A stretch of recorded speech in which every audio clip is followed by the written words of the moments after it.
Assalamualaikum warahmatullahi wabarakatuh. Saya Melan Rosmayanti, NPM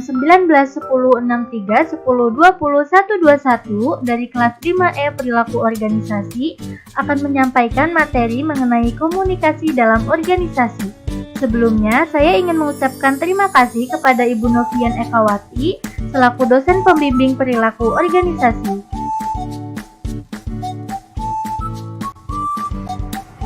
Apa itu komunikasi? Menurut Kamus Besar Bahasa Indonesia, komunikasi adalah pengiriman dan penerimaan pesan maupun berita dari dua orang atau lebih agar pesan yang diberitakan tersebut bisa dipahami oleh lawan bicara. Komunikasi menurut Jenis dan Kelly, komunikasi adalah suatu proses yang dilakukan melalui seseorang atau komunikator yang menyampaikan stimulus dengan tujuan mengubah atau membentuk perilaku orang lainnya.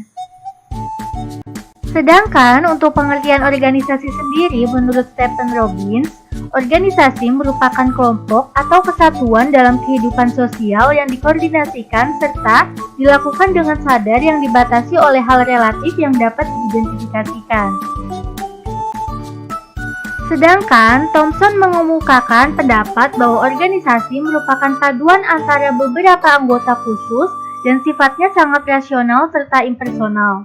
Anggota khusus tersebut akan bekerja sama untuk mencapai sebuah atau beberapa tujuan bersama yang sudah didiskusikan dan ditetapkan oleh bersama.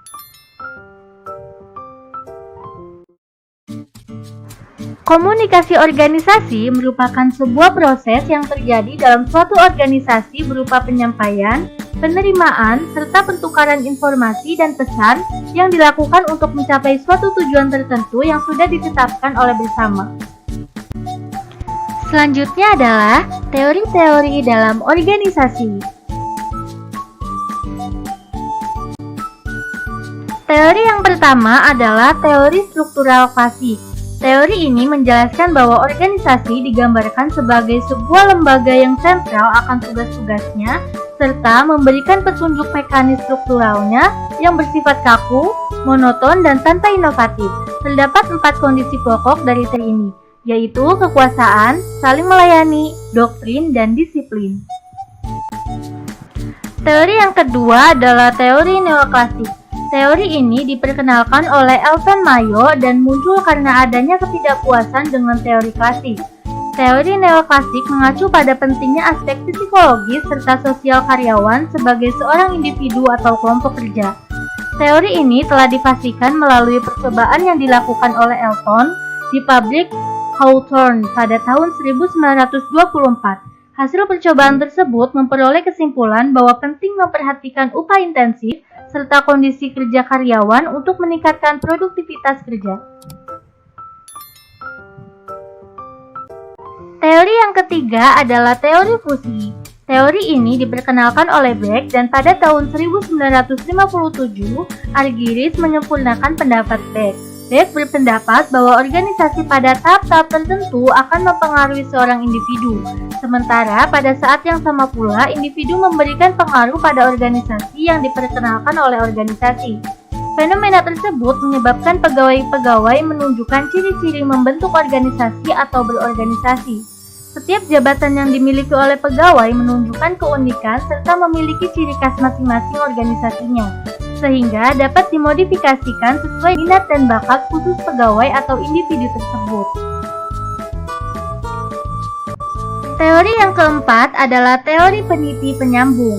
Pada teori yang dikembangkan oleh Likert ini bahwa proses berkelompok dinilai penting, karena suatu organisasi perlu memiliki seorang penyelia atau penyambung sehingga setiap anggota kelompok dan kelompok itu sendiri dapat bersifat efektif. Teori yang kelima adalah teori sistem sosial.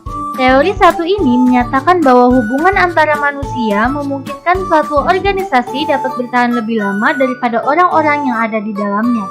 Artinya, walaupun seseorang yang ada dalam suatu kelompok atau anggota dari kelompok tertentu sudah meninggal, kelompok tersebut tetap ada. Hanya saja, orang-orang yang ada di dalamnya digantikan dengan anggota-anggota baru. Katz dan Kahn menjelaskan pula bahwa hubungan antar manusia dalam suatu organisasi dinilai lebih penting daripada hubungan antara jabatan formal tertentu. Teori yang keenam adalah teori public relation. Teori ini menyatakan upaya yang dilakukan secara terencana dan berkesinambungan secara utuh atau menyeluruh oleh suatu organisasi. Upaya tersebut dilakukan untuk menciptakan serta memelihara niat baik untuk saling mengerti antara organisasi dan khalayak. Teori yang terakhir adalah teori kepemimpinan. Teori ini menyebutkan bahwa pemimpin suatu organisasi maupun kelompok merupakan sosok yang penting untuk membantu anggota memenuhi kebutuhan serta mencapai tujuan kelompok atau organisasi secara bersama-sama. Selanjutnya ada jenis-jenis komunikasi organisasi. Di sini ada dua jenis komunikasi organisasi. Yang pertama ada komunikasi internal. Komunikasi internal adalah komunikasi yang fokus kepada interaksi serta upaya untuk membangun atau menguatkan relasi antar sesama anggota organisasi tersebut. Sedangkan komunikasi eksternal yaitu komunikasi yang dibangun fokus kepada pihak di luar organisasi atau kelompok tersebut. Jenis komunikasi eksternal ini biasanya digunakan jika organisasi tersebut ingin mencari sponsor maupun iklan sehingga membutuhkan pihak dari luar organisasi untuk membantu. Manfaat komunikasi organisasi. Yang pertama ada dapat memahami posisi kita dalam organisasi atau kelompok tersebut. Yang kedua, memperkuat hubungan antara anggota dan pimpinan organisasi. Yang ketiga, mempermudah tercapainya tujuan organisasi. Yang keempat, dapat membuat seorang individu menyesuaikan diri serta menempatkan diri dengan baik dalam organisasi atau kelompok tersebut.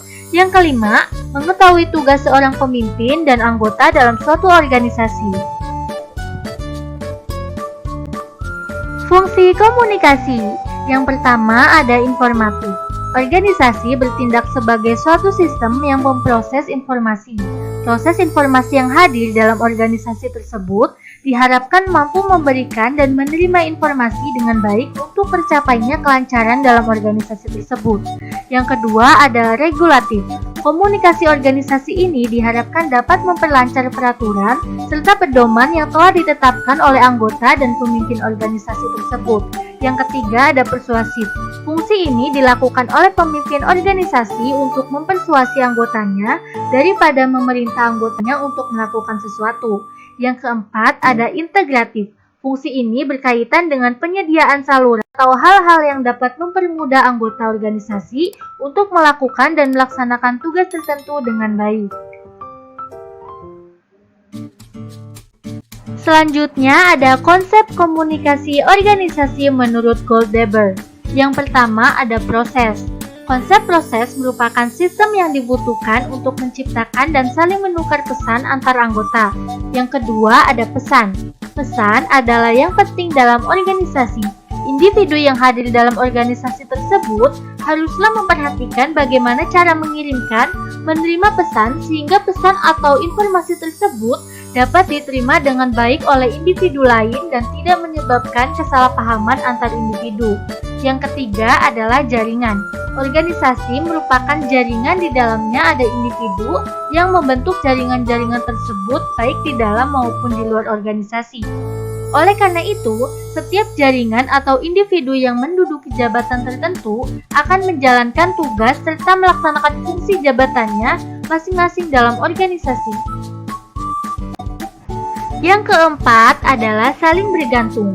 Apabila terdapat satu unit maupun bagian organisasi yang tidak berfungsi atau berjalan dengan baik, maka diperlukan individu atau unit lain untuk membantu hak tersebut agar dapat kembali berjalan dengan baik. Yang kelima adalah hubungan. Organisasi adalah sistem sosial yang dijalankan oleh banyak individu, dua atau lebih, sehingga organisasi tersebut bergantung pada hubungan antar individu yang ada di dalam maupun di luar organisasi tersebut. Yang keenam adalah lingkungan.